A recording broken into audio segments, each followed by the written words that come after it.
I'm Rona Walensky. I'm one of your hosts for the Mindful Education Summit 2019. And the summit is brought to you by the Awake Network and Mindful. Our session today is with Crystal McCreary, who is a mindfulness and wellness educator based in New York City. She's a full-time teacher at the Dalton School. She's in the health and wellness department. And she also works with community organizations, including Bent on Learning, Little Flower Yoga, and the Lineage Project. Crystal, thank you so much for being with us today. It's a pleasure to have time with you. It's an honor to share whatever contribution I might for this wonderful resource for educators. Thank you. So I think it might be interesting to our participants to speak about both your community-based work in New York City and your work at the Dalton School. So where would you like to begin? Well, I guess I'll start where my journey began in all of this, which is, a long time ago. I was just a elementary school teacher, not just, because it's quite a hefty role, an extraordinary role that all educators take on. But I was teaching in East Oakland, California, and in a very under-resourced community. So I noticed that, the students that I was teaching, obviously it was quite obvious that the obstacles to them learning academically were huge social and emotional needs. And so I sort of took it upon myself to develop myself professionally in ways that would support me to meet those needs without, going back to school to be a therapist or, working as a social worker, which, were all sort of hats that I had to wear among others. So eventually, fast forward, I was invited to return to a full-time education setting at a school in the South Bronx where I was going to teach yoga and meditation as a specialist. So I taught all 400 kids in the school twice a week, yoga and mindfulness. And again, I was met with the same challenges, in a very under-resourced community. Big emotional needs are present. And, one of the reasons why, of course, is because when your basic human needs aren't met, it's traumatizing, right? Our nervous systems become activated, and it's really, really hard to focus and engage our prefrontal cortex when we are fearful, right, of our own survival, whether it's instinctual or like actual intellectually understood. But my kids were, there it was again, even though I had this super spacious, wonderful lighting, all the things in my, beautiful yoga classroom. It was almost an invitation for those things to almost get triggered because it was so spacious and there was so little structure. So I really had to get creative. And quite frankly, the way that I got creative was to begin resourcing myself. I found over time that the more skillful I was at navigating my own emotional challenges, my own emotional response to their emotional needs, the more skillful I was with them.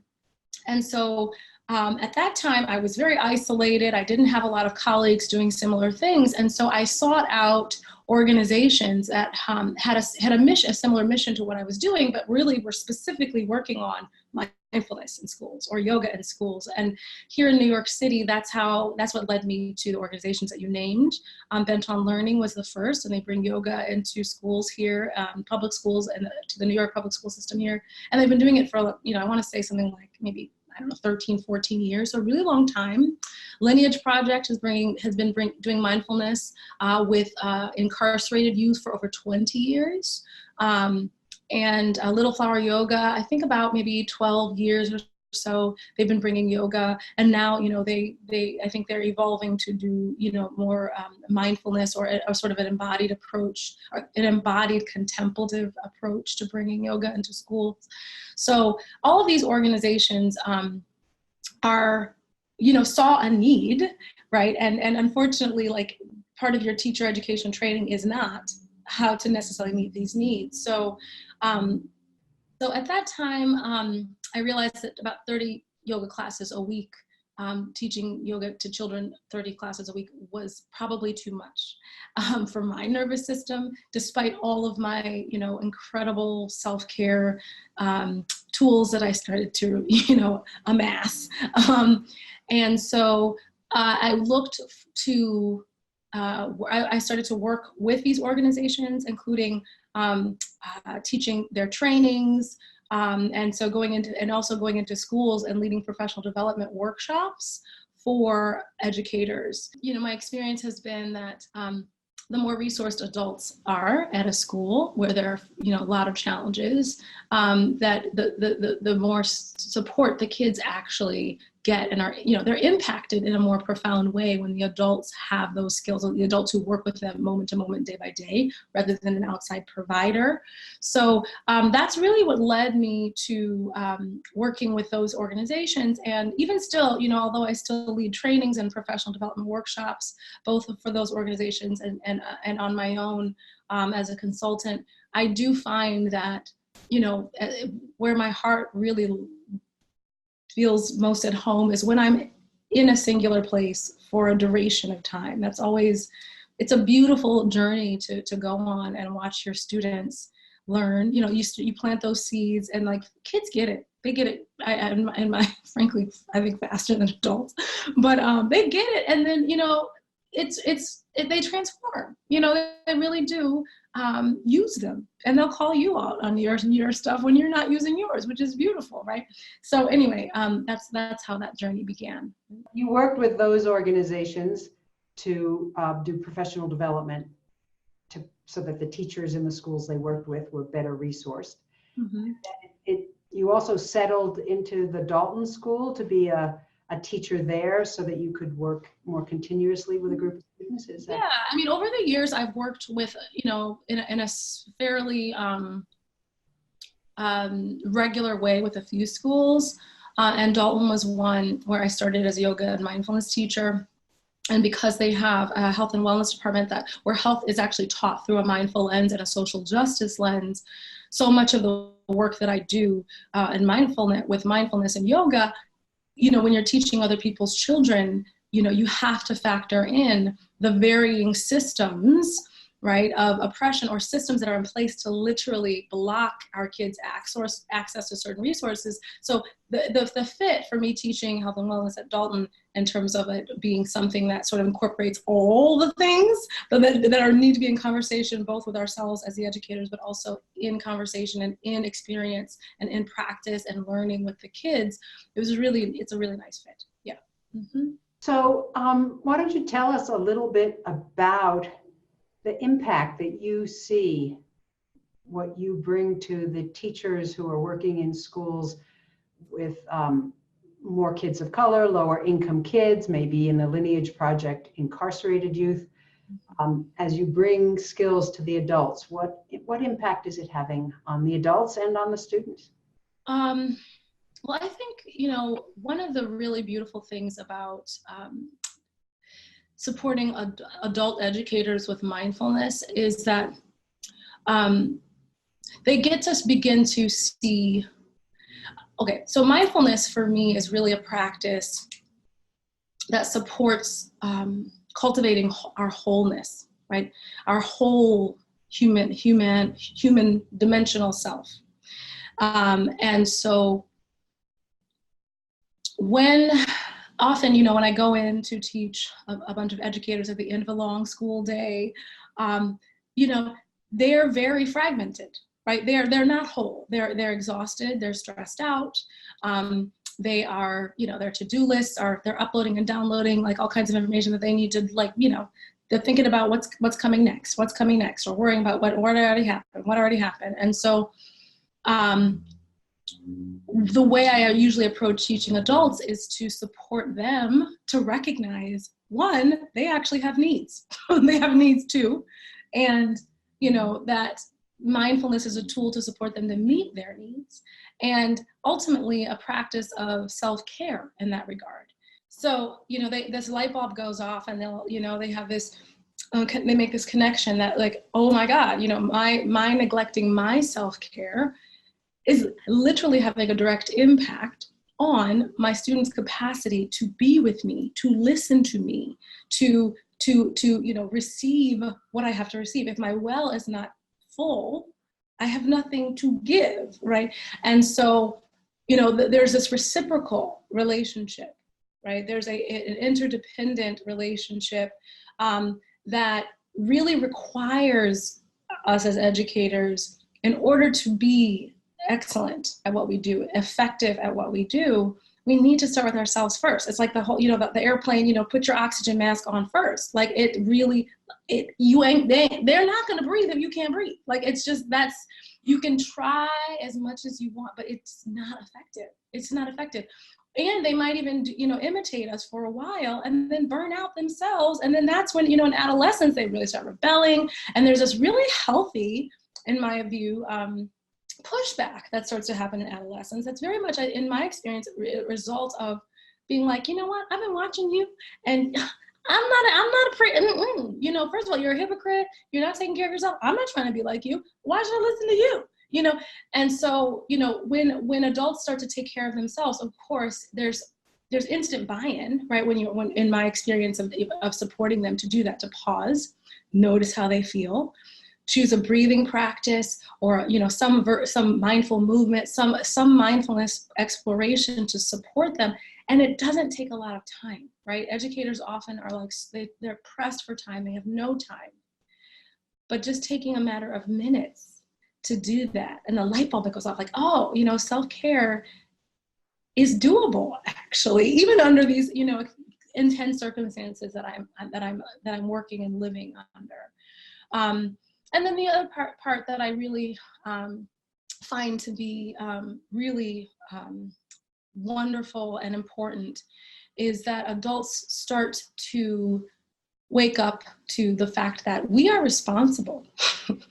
and this is something that really, like, I'm speaking from personal experience, that we are responsible. We're 100% responsible for the state of our children.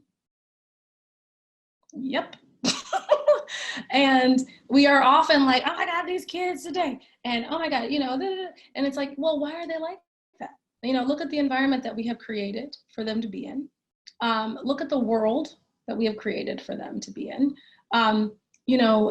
When we start to recognize that they're literally just imitating, right, and mirroring, right, what's going on with us, then we can start to take responsibility for what is going on with us. Then we can have an impact. That's really exciting to see. Then our relationships to our students can shift. Teachers begin to realize that there are things that they can do that are really practical to support taking responsibility and repairing. Some of the things that we start to have reflected in terms of our kids' experience become so much clearer and discernible for us, because we are seeing the reality of our own experience more clearly. So these things are really exciting for me as far as my work with adults. Adult educators. As far as kids, gosh, I think, particularly adolescents, I think there's, when this conversation and these practices begin in adolescence, there's like, my experience with adolescents is like, whoa, there's a sigh of relief, because, they live with so much anxiety. It's almost like the natural state of adolescence is just like to be anxious, although I would say that may be true of all youth. Kids are so full of anxiety, and it's, not necessarily because of what is happening, but it's in response to, it's like the narrative that they create, or the narrative that they've inherited, that is literally like playing in their mind on a constant basis, that's just kicking up anxiety, worrying about things in the past, worrying about things in the future, like all the things. And so, when you give them space to pause and breathe and say, you know what, you are safe here, like, this is a no judgment zone. We're literally going to practice something that you can't get wrong. There's no grade. It's like pass fail. You just got to show up. And it's like, oh, a sigh of relief. They need that space. And so my experience working with adolescents is that it's just so positive. It's just all the way positive. And, there are certain kids who are more resistant to it perhaps than others. And it usually tells a story of not feeling safe or not trusting a certain practice, particularly if it's different or new and something they've never experienced before. And so that's information. Like, I got to take responsibility for that. Like, how do I make this relevant? How do I make this interesting? And once I do that work, right, the stuff that, again, I can control as an educator, what I see in my students is, them feeling one, not like compassion for themselves and compassion for others. And like, oh, it's not just me. Like, we're all suffering. Like, we're all feeling this stress. And it's actually a natural part of like our human machinery to experience. Like, our nervous system gets kicked up, it mellows out, it goes, way down. But like, this is a natural part of my humanity.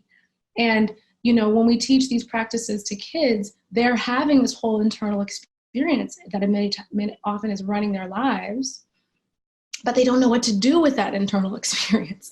So finally, when I find that when I'm teaching, I'm giving them language, I'm giving them, a context to, again, embrace and understand their whole self, not just the part that works on math or reading or writing, right? But like the part that's like literally designed to support them to navigate the world around them more skillfully.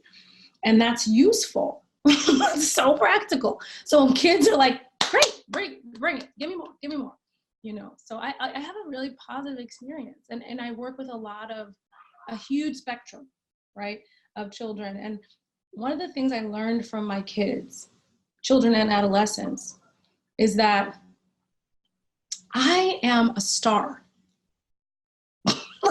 And I mean that to say, as educators, as adults in our kids' lives, the adults that they look to for help and support, we are like the magic makers. We're the magic bringers. We're the star. And they taught me that when I walk into the room, they're paying attention to me. They're like eager to know who I am. They're eager to, figure out, am I going to be safe with her? Is this going to be fun? Am I going to make new friends? Or am I going to be isolated? Like, all these things. And so it's a huge opportunity, and it's a huge responsibility to be my best self and like do the personal work that will allow me to show up and be my fullest, most dynamic, most luminous self, so that I'm an example of these practices and this work.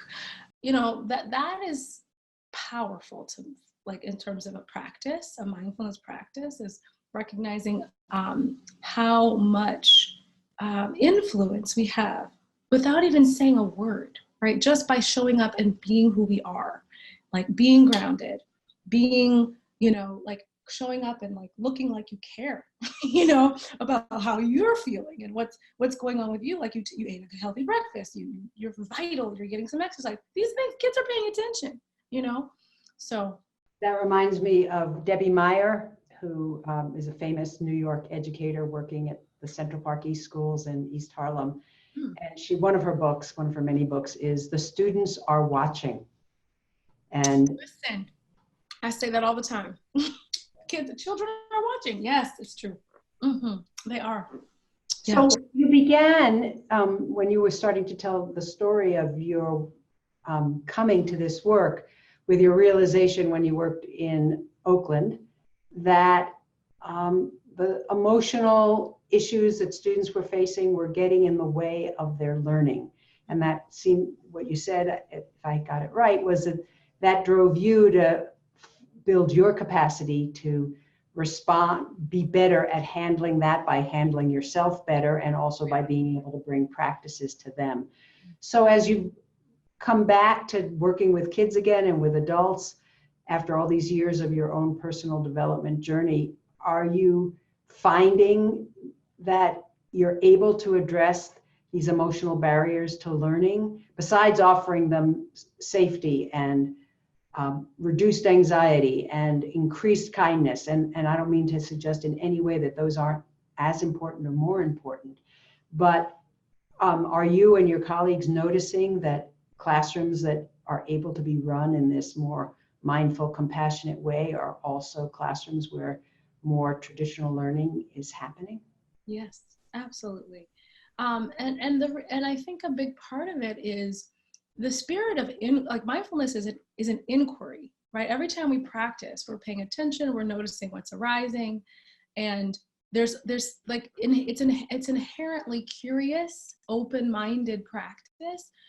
So, when kids feel like there's going to be space to just like not, like observe and note and not be not be a consequence or punishment, but like a real discussion. Like we're modeling, like, how do you have a conversation with your own self and the stuff that's arising for you?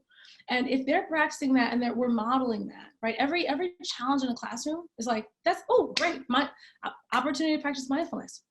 I wonder about that. That child is screaming in the corner over there. It looks like they're angry. Like everything becomes this inquiry. And so it's inherently safer when it's an inquiry and not a problem. And so when I think about, just the way I respond to the things that arise and how I'm modeling for my kids that it's really all good, because it is all good for me. There was a time when it wasn't all good. Like, I can honestly say I was showing up in classrooms and trying to control my kids. I was projecting a way of being that I thought they should follow, they should just be the way I need them to be so that we can learn, and like that backfired, of course, did not work ever at all. It took me, maybe an embarrassing amount of time to realize, like, this is not effective. Even though all your mentors are doing this, like, you got to figure out another way, right? And the second I started to shift, and again, it started with me, right? I noticed that my kids are like, I'm gentler with me. So I have the capacity to be gentle with them. And so it feels safer. They feel braver, right? They feel more comfortable advocating for themselves. I had a student who she's a high school student. She went to a special ed school. And, I heard the story from one of the vice principals there about how she basically the high school didn't have any kind of like PE or recess. And this child, even, she's been in special ed for a long time. She's been talked to about her special needs for a long time. She actually has a language. She knows how to advocate for herself. She was in a setting where literally, like, the way the structure of the school was set up was preventing her from meeting her basic human needs. And this child, rightfully so, was starting to like she almost got violent in the office of a vice principal. And so, the conversation that we were having was like, the vice principal was very calm. She was able to navigate it so nothing, sparked. But when our kids are telling us what they need all the time, the question is, are we listening, and are we adjusting and adapting and creating spaces where they can actually get those needs met and not be wronged, not be punished? Is it really a problem if a kid just needs to do some freaking jumping jacks? Do you know what I mean? Like, it's not a problem. Even if it's in the middle of the class, if that is going to help that kid discharge their stress, let them do it. But we don't, so my classes became this place where all of that was all good. As long as it didn't like interrupt somebody else's learning, it was all good. As long as it didn't cause any harm to themselves or anyone else, it was all good. And so I definitely learned, to be more skillful in this way, because I started to just recognize, like, whatever's going on with me is all good. It's always all good, even if it's a problem, right? So, yeah. Before we do some practices together and with the audience, I wonder if you could share something about your experience bringing this world to teachers, and how long does it take? How much commitment do they need to make? What is if you could, in an ideal world, work with educators to provide professional development for them to enable them to have this same capacity, what would that look like? It would just be like a self-care, like, fantasy world, honestly. I feel, I think that in America in particular, we have inherited a relationship to work of all kinds, but in particular education, that is particularly brutal or violent. I think we have this relationship to our sense of our own inherent value, and it's like being connected to how productive we are, how much money we make, right? Like our value as human beings is tied to how productive we are, how much we do, how much we excel. And this is a problem. um, and but it's very much tied to our history, right? We're literally like a nation that like amassed all this wealth on the backs of human lives, right? So on the backs of human beings. So we have this relationship to work that is really out of balance. And my experience of working with educators is literally just to create space for them to practice self-care, give them lots of tools and resources for how to take care of their bodies, their minds, their hearts. And that is so empowering. You know, in an ideal world, I would just do more of that to sort of re-habituate, like, or shift the blueprint. Like we've all sort of like been practicing, and we have this deeply entrenched relationship to not taking care of ourselves, to not pausing. I don't mean like going on a fancy vacation or like getting a pedicure. I literally mean like, what do I need right now? Like, I mean, like really basic but really impactful self-care. And so that would be that is what I do. I do a lot of that kind of work first, right? And those practices of self-care are all mindfulness, are all through a mindful lens, right? We're examining all the things that are taking away our capacity to be well, but through this mindful lens, right? And so, and I have found that with educators, one of the things that we start to see is, wow, I'm working in the education system, and I'm working with kids who are in the child protection system, or in a foster care system, or in a juvenile detention system. Like there's all these systems, right, that that are really make it very hard for us to be whole and complete. So when educators start having those make those connections, if they haven't already, like in really explicit ways, they start to have more compassion, right, for themselves and also the kids that they work with. And again, the environment shifts. And when the environment feels safer and braver and more compassionate and like, full of empathy, then we can actually learn. So that really is the way I would love to, I really enjoy working with educators, and I would love to continue doing more, which is let's pause together. Let's actually do nothing. let's be more, together, and witness the shift that occurs in all of us. That is so powerful. Is so like deceptively powerful, right? To do nothing. So yeah, that's what it would be.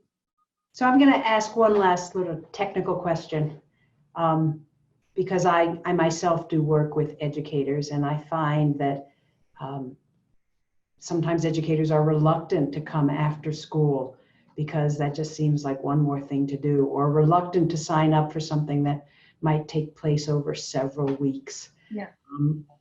So what advice do you have for people in our audience who are thinking about how can I make a difference for educators? What, at a more specific, this many hours a week, or this many weeks in a row, or this is a way to go about getting into the school? Anything from your years of experience that you would offer as some guidance, some guidelines? Mm-hmm. So I have never taught educators, I can honestly say, who were not required to be there. So the first thing is, at the end of the day, if the workshop or the class is not like a built-in part that the school, the administration, the school leadership has is on board, and if it's on top of an already full day, yeah, good luck. You're not going to necessarily create buy-in that way.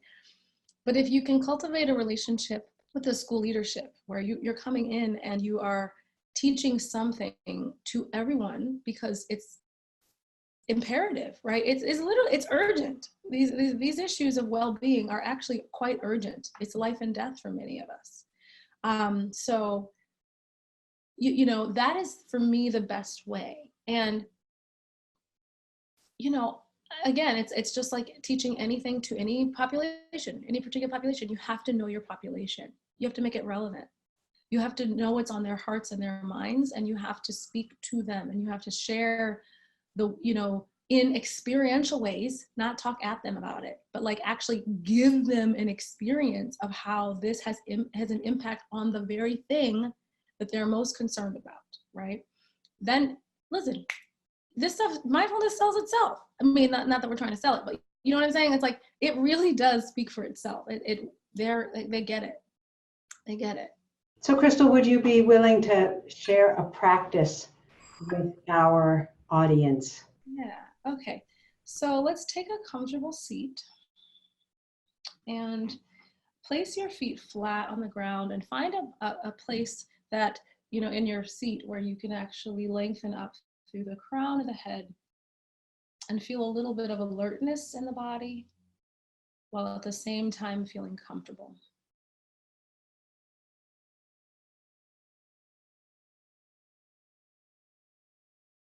And as you begin to sit in this alert and relaxed way, just take the first few moments to check in with yourself.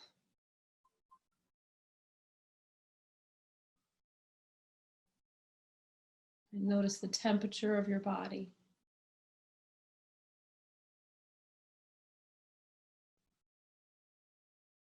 Notice both the really obvious sensations that might be present, as well as the quieter, more subtle sensations.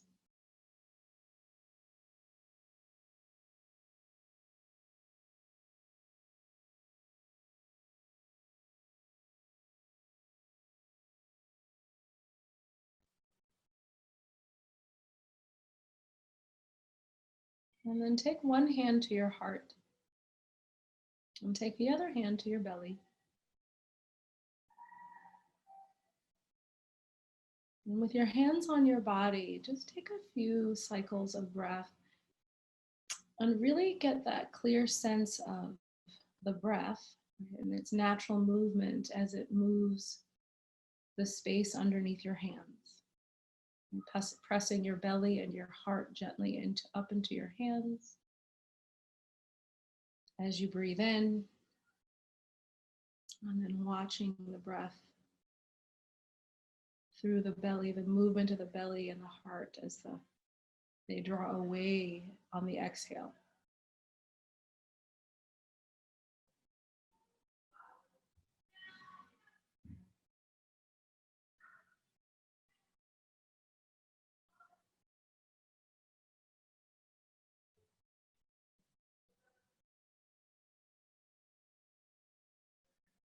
And with that clear sense of the movement of your breath, just very gently release your hands back to your knees or thighs. And see if you can continue to observe that quiet rise and fall.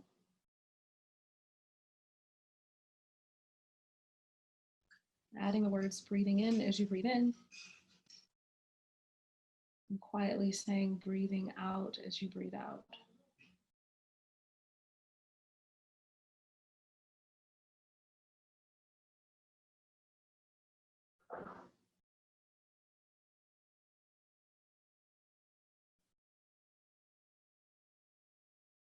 And at some point you will get distracted. And when you do, just very gently raise one hand into the air as if you're testifying, just acknowledging, oops, I got distracted. And then bring your hand back to your belly, reconnect to your breath. Maybe hold it at your belly or just release it back to your knee or thigh. So each time you get distracted, just making a gesture to support you to reconnect with this simple practice of watching the breath.